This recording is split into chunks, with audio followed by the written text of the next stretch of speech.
ചിറ്റൂരിൽ നിന്ന് നേരെ ഷോളയൂർ വഴി ആനക്കാട്ടിലേക്ക് പോവാണ്. അപ്പോൾ ആനക്കാട്ടിൽ പോകുന്ന വഴിക്കാണ് ഷോളയൂരിൽ നിന്ന് നമ്മളെ അഭിഷേക് ഇല്ലേ, അഭിഷേകിനെ കിട്ടി. അഭിഷേക് ക്രിക്കറ്റ് കളിക്കാരനാണ് കേട്ടോ. അപ്പോൾ പോകുന്ന വഴിക്ക് ഞാനിങ്ങനെ ഓൻ്റെ ബസ് പോയി എന്ന് പറഞ്ഞപ്പോൾ ഞാൻ കയറ്റിയതാണ് ഓന് ആനക്കാട്ടിലേക്ക് അല്ലേ. അപ്പോൾ ഞാനിവിടെ നിർത്തിയത് എന്താ പറഞ്ഞത്, അവിടെ ഒരു ഏറുമാടുണ്ട്. ഇവിടെ ആന ഇറങ്ങുന്ന ഒരു സെന്റർ അല്ലേ. ഇവിടെ ഒരു ഏറുമാടുണ്ട്, കാണുന്നുണ്ടോ? അതിന്റെ ആ മരത്തിന്റെ മേലെ ഒരു ഏറുമാടുണ്ട്. അപ്പൊ അതിന്റെ മേലേക്ക് ഞാൻ ഒന്ന് കേറി നോക്കാണ്. അഭിഷേക് ഒന്ന് കേറിയാലോ? ഒന്ന് കേറാണ്ടോ? ഞാൻ ഏറുമാടത്തിലേക്ക് കേറാൻ പോവാ. അഭിഷേക് ഇതാ ബാക്കിന് മുന്നിൽ നടക്കുന്നുണ്ട്. ഈ പ്ലസ് 1 അല്ലേ അഭിഷേക്? അവന് +1 പഠിക്കാണ്. ക്രിക്കറ്റ് സ്റ്റാർ ആണ് കേട്ടോ. അപ്പോൾ ഇതാണ് ഏറുമാട്. ഇതാ ഇവിടെ എടുക്കണത് ഇതിന്റെ മേലാണ്. അപ്പൊ ഞാനൊന്ന് കേറാണ്. ഇവിടെ ഏണിയൊക്കെ പൊട്ടിക്കെടുക്കാൻ കേട്ടോ, കേറാൻ കഴിയില്ല. പ്രശ്നമുണ്ട്. ഇതാ ആ മുന്നിലുള്ള ഇതൊക്കെ പൊട്ടി. ഇതാണ് ഏറുമാടം. ഇതാ വണ്ടിയിലെ ഇവിടെ ആനകൾ സ്ഥിരമായിട്ട് ഇറങ്ങുന്ന സെന്ററാണ്. അപ്പോൾ അവൻ കോണി പൊട്ടിപ്പോയി, ഇല്ലെങ്കിൽ ഒന്ന് കയറി നോക്കായിരുന്നോ? ഞാൻ സൂം ചെയ്ത് കണ്ടില്ലേ? അതാണ് ഏറുമാടം. അപ്പോൾ ഇത് ആനക്കാട്ടിലേക്കുള്ള റോഡാ. നമുക്ക് പോവാ. ആനക്കട്ടി കോയമ്പത്തൂരിലേക്കുള്ള റൂട്ട് അല്ലേ. അപ്പം ഇന്ന് നല്ല തണുപ്പുണ്ട്. രാവിലെ തന്നെ ഞാൻ രാവിലെ ഒരു 8:30 മണിക്കാണ് ചിറ്റൂരിൽ നിന്ന് ഇറങ്ങിയത്. ഇപ്പോൾ സമയത്ത് സമയം 9:30 മണിയായി. 9:30 മണിക്ക് നല്ല തണുപ്പുണ്ട് കേട്ടോ ഇവിടെ. അപ്പോൾ പോവല്ലേ? അങ്ങനെ ഞാനിപ്പോൾ അട്ടപ്പാടിയിലെ ആനക്കാട്ടി എന്ന സ്ഥലത്താണുള്ളത്. ആനക്കാട്ടി എന്ന് പറയുന്നത് കേരള അതിർത്തിയും അതുപോലെ തമിഴ്നാട് അതിർത്തിയും വരുന്ന ഒരു സ്ഥലമാണ്. തമിഴ്നാട് അതിർത്തി എന്ന് പറയുമ്പോൾ ഇവിടെ ഈ നേരെ ആ പോസ്റ്റ് കാണുന്നുണ്ടല്ലോ, ചെക്ക് പോസ്റ്റ് എന്ന് പറയുന്ന കാണുന്നുണ്ടല്ലോ, ഫോറസ്റ്റ് ചെക്ക് പോസ്റ്റ് എന്ന് കാണുന്ന സ്ഥലത്ത് അത് കഴിഞ്ഞാൽ കോയമ്പത്തൂരാ. തമിഴ്നാട് കോയമ്പത്തൂരിലേക്ക് ഇവിടെ നിന്ന് ജസ്റ്റ് ഒരു 31 കിലോമീറ്റർ പോയാൽ കോയമ്പത്തൂർ എത്തും. കോയമ്പത്തൂരിലേക്കാണ് എൻ്റെ അടുത്ത യാത്ര. അട്ടപ്പാടി യാത്ര ഇവിടെ നിന്ന് അവസാനിപ്പിക്കുകയാണ്. അപ്പോൾ അട്ടപ്പാടി സ്ഥലം വളരെ ഭംഗിയേറിയ ഒരു സ്ഥലം തന്നെ കേട്ടോ. അടിപൊളി, അതിൽ ഒരു സംശയമില്ല. ഇതാണ് ചെക്ക് പോസ്റ്റ്. ഇവിടെ നിന്നാണ് ബസ്സുകൾ മണ്ണാർക്കാട്ടിലേക്കും ഇവിടെ നിന്നും പോവാ. അതുപോലെ ഇവിടത്തേക്ക് കോയമ്പത്തൂരിലേക്കുള്ള ബസ്സുകൾ ആ ഭാഗത്തു നിന്നുള്ളത്. ആനക്കട്ടി കണ്ടില്ലേ, ഫോറസ്റ്റ് ചെക്ക് പോസ്റ്റ് ആനക്കാട്ടി. ഇതാ ഫോറസ്റ്റ് ചെക്ക് പോസ്റ്റ്. ഇവിടെ ഒരു പാലുണ്ട്, ബ്രിഡ്ജ്. അതിർത്തി അതിനെ കൊണ്ട് പല ഭാഗത്തുനിന്നും ആൾക്കാർ വരുന്നുണ്ടാവും. അതായിരിക്കും ലോട്ടറി ടിക്കറ്റ് ആയിട്ട് കൂടുതൽ ഇവിടെ കാണുന്നത്. ഡിസ്ട്രിക്ട് പോലീസ് പാലക്കാട് പോലീസിന്റെ ചെക്ക് പോസ്റ്റാണ്. ഇതാ ആനക്കട്ടി പാലം. ഈ പാലം കടന്നു കഴിഞ്ഞാൽ തമിഴ്നാട്. അപ്പൊ ഞാൻ കേരളത്തിന്റെ നിന്നും തമിഴ്നാട്ടിലേക്ക് കടന്നു. യെസ്, ഇവിടെ ഞാൻ അന്ന് ഇതിന്റെ ഒരു ബ്ലാക്ക് കാർഡിനെ പറ്റിയിട്ടുള്ള ഒരു വീഡിയോ ഞാൻ ഇട്ടിട്ടുണ്ട്. അട്ടപ്പാടിയിലെ ബ്ലാക്ക് കാർഡ് എന്ന് പറയുന്നത് വളരെ ഔഷധ ഗുണമുള്ള ഒരു സംഭവമാണ്. അതിന്റെ വീഡിയോ കഴിഞ്ഞ ഒരു എപ്പിസോഡിലുണ്ട്. ഞാൻ അതിൻ്റെ കൂടെ ഡിസ്ക്രിപ്ഷനിൽ ലിങ്ക് കൊടുക്കാം. ഈ ബ്ലാക്ക് കാർഡിനെ പറ്റിയിട്ട്. വെൽക്കം ടു തമിഴ്നാട് കണ്ടില്ലേ, ബോർഡ് വന്ന് തമിഴ്നാട്ടിലെത്തി. അതുപോലെ ഇവിടെ തന്നെ വേറെ ഒന്നുണ്ട്, വെൽക്കം ടു കേരള എന്ന് പറഞ്ഞിട്ടുണ്ട്. അപ്പോൾ തമിഴ്നാട്ടിലെ ചിക്കൻ സ്റ്റാൾ. വളരെ ഒരു ദയനീയമായ അവസ്ഥ എന്ന് പറഞ്ഞാൽ കേരളത്തിലെ അട്ടപ്പാടിയിൽ മദ്യം നിരോധിച്ചാണ്. അപ്പോൾ ഇവിടെ നിന്നും മദ്യം വാങ്ങാനായിട്ട് അവിടെ നിന്ന് ആൾക്കാർ വരും. ആനക്കട്ടി എന്നാണ് പേര്. ആനക്കട്ടില്ല, ആനക്കട്ടി. മദ്യം വാങ്ങി ഇവിടെ നിന്നാണ് ഇവർ വാങ്ങിയിട്ട് വരുന്നത്.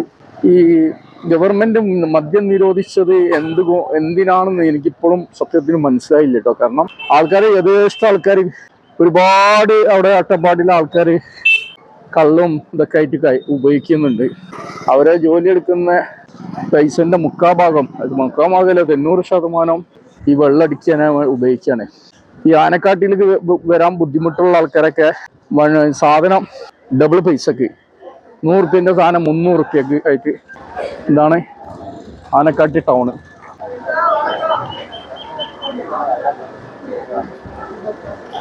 ആനക്കാട്ടി ടൗണ് കാണാനേ ഭംഗിയൊക്കെ ഉണ്ട്. ഈ അട്ടപ്പാടിയിൽ വന്നു കഴിഞ്ഞാലുള്ള ഇവിടെ ഒരുവിധ ആൾക്കാർക്ക് അസുഖങ്ങൾ വളരെ കുറവാണ്. കാരണം അത്രയും നല്ല ഓക്സിജൻ അവിടെ കിട്ടുന്ന ആൾക്കാർക്ക്.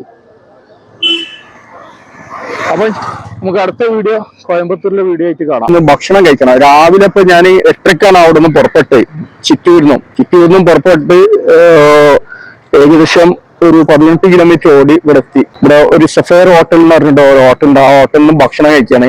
ഇവിടെ ഈ സഫേർ ഹോട്ടൽ എന്ന് പറഞ്ഞ ഗൂളിക്കടവിലും ഉണ്ട് കേട്ടോ ഒരു ഹോട്ടല്. ഞാൻ അധികം ഭക്ഷണം ഒന്നും കഴിച്ചില്ല. ഞാൻ വീടുകളിൽ നിന്നായതുകൊണ്ട് ഈ ഹോട്ടലിൽ ഞാൻ കഴിച്ചില്ല. ഒന്ന് കഴിച്ചു നോക്കട്ടെ. അപ്പോ ഞാനിപ്പോ 8 ദിവസം ചിറ്റൂരില് അല്ല മറ്റേ അട്ടപ്പാടിയില് യാത്ര ചെയ്തു. അപ്പൊ എന്റെ മൊത്തത്തിലുള്ള ഒരു ചെലവ് ഞാൻ പറഞ്ഞുതരാം. എത്ര വന്നിട്ടുണ്ടെന്നാണ്. വളരെ ചെറിയ ബഡ്ജറ്റിലാണ് ഞാൻ യാത്ര ചെയ്യുന്നത്, വളരെ കുറഞ്ഞ. അപ്പൊ ഞാൻ എന്തായാലും ഭക്ഷണം കഴിക്കട്ടെ, ബാക്കി ഡീറ്റെയിൽസ് ഒക്കെ ഞാൻ എത്ര ചെലവ് വന്നുള്ളൊക്കെ ഡീറ്റെയിൽസ് ഞാൻ പറഞ്ഞുതരാം. ഓക്കെ കേട്ടോ. 2 പൊറോട്ടയും ഒരു മുട്ട മസാലയും ഓർഡർ ചെയ്തിരുന്നു. എങ്ങനെ ഉണ്ട് നോക്കാം. ഫുഡ് കണ്ടിട്ട് കുഴപ്പമില്ല എന്നാണ് തോന്നുന്നത്. ഞാൻ ഈ അട്ടപ്പാടിയിൽ വന്നിട്ട് ഹോട്ടലില് അങ്ങനെ കയറിയില്ല. പിന്നെ ചെറിയ ചെറിയ ഹോട്ടലിലെ കയറിയിട്ടുള്ളൂ. ലോ ബഡ്ജറ്റ് യാത്ര കൊണ്ട് അങ്ങനെയാണ് പ്ലാന്. ഇന്ന് പിന്നെ ഈ അട്ടപ്പാടിയിൽ നിന്നും യാത്ര എന്തല്ലേ ഒരു നല്ലൊരു ഫുഡ് കഴിക്കാൻ വിചാരിച്ചിട്ടാണ്. അപ്പൊ ഇവിടെ നല്ല റീസണബിൾ റേറ്റ് ആണെന്ന് അറിയില്ല. നോക്കാം നമുക്ക്. മുട്ട റോസ്റ്റും 2 പൊറോട്ട എങ്ങനെ ഉണ്ടാവും നോക്കാം. ഇവര് റൂംസും ചെയ്യുന്നുണ്ട് കേട്ടോ. അതാണ് സഫേർ ഹോട്ടല്. റൂംസ് ഒക്കെ എങ്ങനെ ചാർജ് ചെയ്യുന്നുണ്ട്? AC 1500, non AC 1300. ലക്ഷറി റൂമുകളാണ്. സിംഗിൾ ഡബിൾ ആണ്? ഡബിൾ ഇല്ലേ? Double room. സിംഗിൾ ഉണ്ടോ? സിംഗിൾ വരുന്നുണ്ടോ? ഡബിള് വരുന്നത്. അപ്പൊ 1300, 1500 ആ റേഞ്ചിലാണ്. അത് ഈ ആനക്കാടിയിലുള്ളത് ഗുളിക്കടവില് ആ റേറ്റ് തന്നെ വരുന്നത് അല്ലേ? അപ്പം ഞാൻ എന്തായാലും ഭക്ഷണം കഴിച്ചിട്ടൊന്ന് അഭിപ്രായം പറയാം കേട്ടോ. അങ്ങനെ പൊറോട്ട വന്നു. 2 പൊറോട്ട എടുത്തിട്ട്. ഇതാണ് മുട്ട റോസ്റ്റ് കേട്ടോ. ഇതിന്റെ റേറ്റ് ഒക്കെ ഞാൻ പറഞ്ഞത് എത്ര ആവുന്നത്. അപ്പൊ ഞാൻ തുടങ്ങാം സ്റ്റാർട്ടിങ്. അങ്ങനെ ഞാൻ ഭക്ഷണം കഴിക്കാൻ തുടങ്ങാം കേട്ടോ.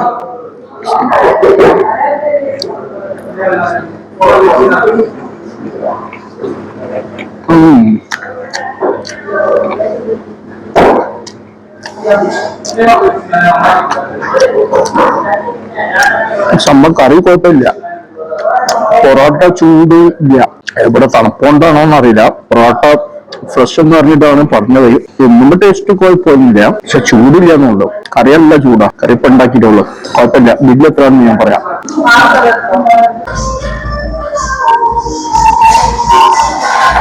രാവിലത്തെ ഭക്ഷണം കഴിച്ചിറങ്ങി. മൊത്തം 100 റുപ്യാണ് ബില്ല് വന്നത്.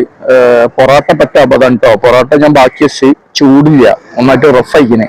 പിന്നെ രണ്ടാമത്തെ മുട്ടക്കറിക്ക് 70 റുപ്യ. 70 റുപ്യ എന്ന് പറയുമ്പോ 100 റുപ്യ വലിയ അവസ്ഥ എന്നും പറഞ്ഞൂടെ. പക്ഷെ കൂടുതലാണോന്നും സംശയമുണ്ട്. കാരണം എന്ന് പറഞ്ഞാല് മുട്ടക്കറി 2 പേർക്കുള്ള കറിയാണ്. അത് ശരിക്കും 1 പേർക്ക് അതിനെ കൊണ്ടായിരിക്കും നഷ്ടം. ശരിക്കും 2 ആൾക്ക് ഉണ്ടെങ്കിലൊക്കെ 100 റുപ്യൊക്കെ ഒരു പൊറോട്ട 130 റുപ്യക്ക് 2 ആൾക്ക് കുഴപ്പമില്ലായിരുന്നു. പൊറോട്ട മോശമായി. ഞാൻ ഇന്ന് പോകുന്നപ്പോ കോയമ്പത്തൂരിലേക്കാണ്. അപ്പൊ ഞാൻ കോയമ്പത്തൂരിലെ ഫസ്റ്റ് യാത്ര ഇവിടുന്ന് ഏകദേശം 5 കിലോമീറ്റർ പോയാൽ ഒരു നീലഗിരി ബയോസ്ഫിയർ നാച്ചുറൽ പാർക്ക് എന്ന ഒരു സ്ഥലത്തേക്കാണ് ഞാൻ പോകുന്നത്. ഇവിടുന്ന് ഏകദേശം 5 കിലോമീറ്റർ ആണ് ഉള്ളത് ഈ ചെക്ക് പോസ്റ്റ് കഴിഞ്ഞാല്. ഫസ്റ്റ് കോയമ്പത്തൂരിലെ വീഡിയോ അതാണ്. Nilgiri biosphere natural park. അധികം ആരും അറിയപ്പെടാത്ത ഒരു പാർക്കാണ്. എനിക്കും അറിയില്ല അതിന്റെ ഡീറ്റെയിൽസ്. പോയി നോക്കിയാൽ അറിയാം എന്താണ് അവിടെ കാണാൻ പറ്റിയുണ്ടോ എന്നൊക്കെ ഉള്ളതൊക്കെ. അപ്പം അവിടെ കാണാം. അപ്പം മറ്റൊരു വീഡിയോയുമായി നമുക്ക് വീണ്ടും കാണാം.